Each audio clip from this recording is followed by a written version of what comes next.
Баршаңызға қайырлы күн. Бүгін қазақтың ұлттық тағамын әсіп дайындаймыз. Әсіп дайындауға мен қойдың мүшелерін алдым. Бұл жерде өкпені, бүйректі және жүректі барлығын бірге қайнатамыз 2 сағаттай.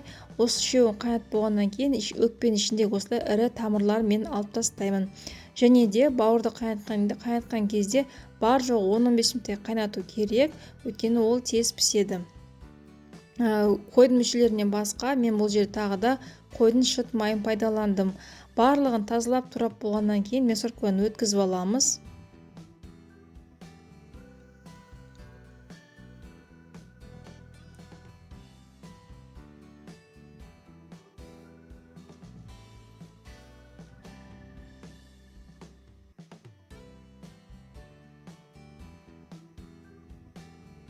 Өткізіп болғаннан кейін барлығын жақсылап араластырамыз.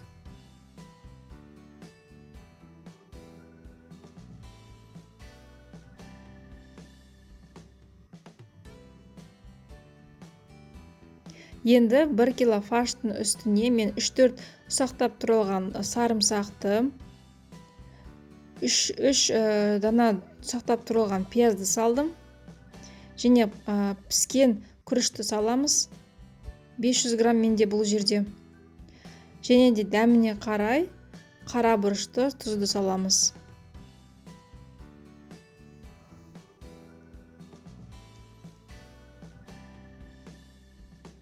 Барлығын жақсылап араластырамыз. Араластырып болғаннан кейін мен бұл жерде сиырдың шегін пайдаландым. Осылай баклажканың бас жағына шекті салып, шекті толтыратын боламыз.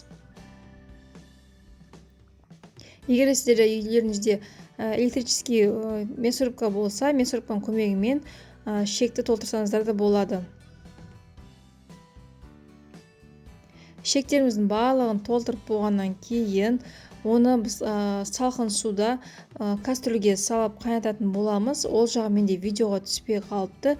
Міндетті түрде салқын суға салыңыздар. Және де бұл жерде барлығы піскендіктен бар жоғы 20 минуттай қайнатамыз. Бір қайнағаннан кейін 20 минуттай қайнатамыз. Енді екі жағын байлап, артық ауғанын барын шығарып тастаймыз жуан иненің көмегімен. Және де бір қайнаған кезде міндетті түрде тағы да шектерімізді инемен тесу керек. Сол кезде шектеріміз жарылмайды. Міне әсіпіміз дайын, өте керемет болып шықты. Бар жоғы 20 минуттай қайнатыңыздар. Сіздерге дайындап көруге кеңес беремін. Астарыңыз дәмді болсын.